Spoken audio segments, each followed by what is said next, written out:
The Andy Griffith Show is remembered as one of the most wholesome, feel-good series in American TV history. The show looked like the perfect slice of Americana, but that perfection was a carefully crafted illusion. Behind the scenes, a storm was brewing between Andy Griffith and Frances Bavier, the actress who played Aunt Bee. Their on-screen warmth masked a real-life feud so intense, it's a wonder they could even share a scene. For years, tension simmered just below the surface. Today, we're pulling back the curtain on Mayberry to reveal the shocking secrets and bitter disagreements that defined Andy and Frances's relationship.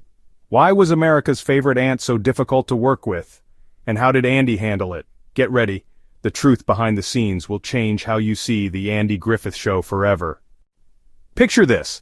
Andy and Aunt Bee sharing a sweet moment on camera. But as soon as the director yelled "cut," the warmth vanished. The set turned cold, and the cast and crew learned to walk on eggshells. Andy Griffith, the show's star and creative force, was a perfectionist with a clear vision for Mayberry. Frances Bavier, a classically trained New York actress, had her own ideas about Aunt Bee. Ideas she felt were often dismissed. She had a much more serious, private personality than her bubbly on-screen counterpart. Andy? He was known for his dry wit and mischievous sense of humor. Their backgrounds and acting styles clashed, fueling a persistent, low-grade conflict. Interactions were strictly business. There was no friendly banter between takes. Ron Howard, who played Opie, later recalled the tension and Frances's isolation. This wasn't a one-time spat. It was a constant undercurrent for the show's entire 8-year run. The loving family America saw was, in reality, a workplace full of professional disagreements and personal animosity. The idyllic world of Mayberry was built on very real, very human friction. The cast delivered legendary performances, but the smiles often ended when the cameras stopped rolling. The crew saw two different shows, one for the audience and one for those behind the scenes. The tension was the elephant in the room, impossible to ignore, but never addressed. The show's magic was real, but so was the struggle to create it. Mayberry's charm came at a cost. To understand the tension, you have to understand Frances Bavier's private battles. A dedicated actress from New York, she was typecast as Aunt Bee, a role that became both her claim to fame and her golden cage. Bavier felt trapped by the character's simplicity, frustrated that her talent was reduced to baking pies and playing the sweet aunt. She once said it was terribly difficult to be so identified with one role that you couldn't get any other. This artistic frustration often made her prickly and difficult on set. She was moody, sharp, and carried a heavy sense of isolation. The cheerful world of Mayberry was a stark contrast to her own loneliness. Moving from New York's bustle to Hollywood's laid-back vibe only deepened her sense of being an outsider. She never quite fit in with the cast, especially Andy. What others saw as difficult behavior was really a woman struggling with her identity and career. She poured her heart into Aunt Bee but felt she lost a piece of herself in the process. The role brought her fame, but not happiness. Every day on set she carried the weight of that struggle. Andy Griffith wasn't just the star, he was the boss with total creative control. He ran a tight ship, expecting everyone to follow his vision for Mayberry.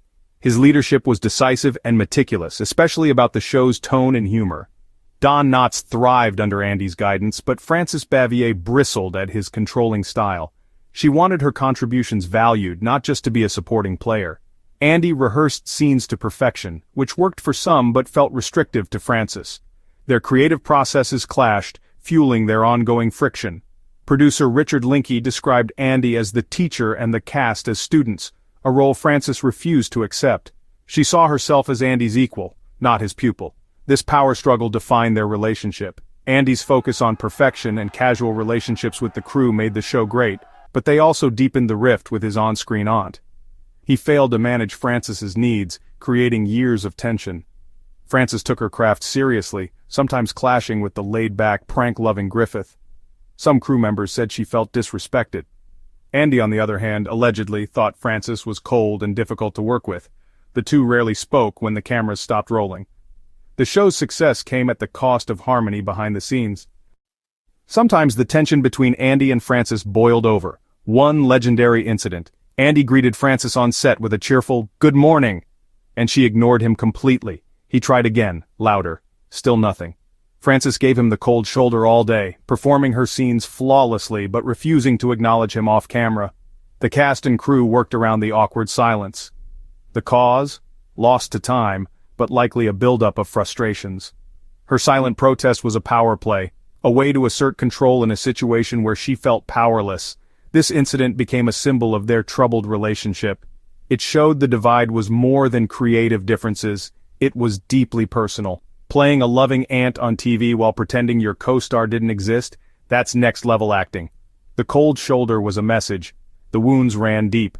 The rest of the cast took note. This was no ordinary workplace spat. One story from a crew member claimed Frances once told someone, "I hated that show." Another insider recalled her leaving the set immediately after filming, avoiding any small talk or camaraderie. Still, Andy never publicly criticized her. He maintained a professional front even though privately he called their relationship strained. The tension was impossible to ignore. Mayberry's warmth was, at times, just for show. Despite years of tension, there were moments when Andy and Frances tried to make peace. Andy and the producers made efforts to include Frances, hoping to bridge the gap. One time, Andy and Don Knotts surprised her with a birthday cake, a genuine olive branch.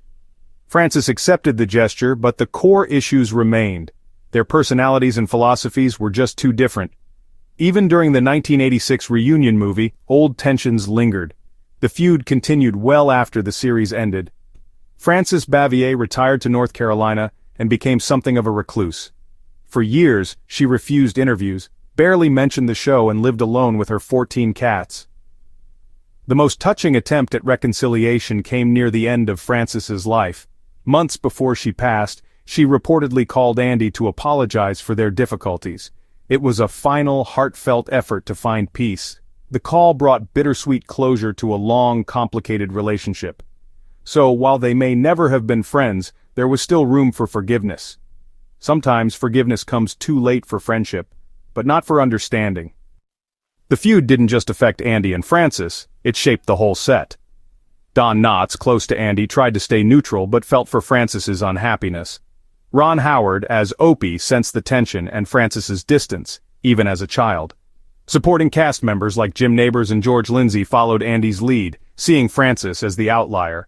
The crew witnessed the icy stares and heavy silences, learning to keep their distance. The set split into two camps, Team Andy and Frances, mostly alone. This division deepened Frances's isolation and defensiveness. For the cast and crew, Mayberry was a place of unspoken alliances and careful navigation. The show's friendly facade hid a workplace full of quiet drama. Everyone just wanted to get through the day without a blow-up. The real Mayberry was more complicated than anyone watching at home could imagine. The feud was the town's best-kept secret. So, does knowing about the feud ruin the Andy Griffith Show? If anything, it makes the show more impressive. Andy and Frances delivered warmth and love on screen, even as they struggled off camera. Their professionalism created an American ideal out of real-life conflict. The feud shaped the show's legacy, reminding us that even the most perfect-seeming things are made by imperfect people. Frances's struggle with being typecast is a cautionary tale that still resonates in Hollywood.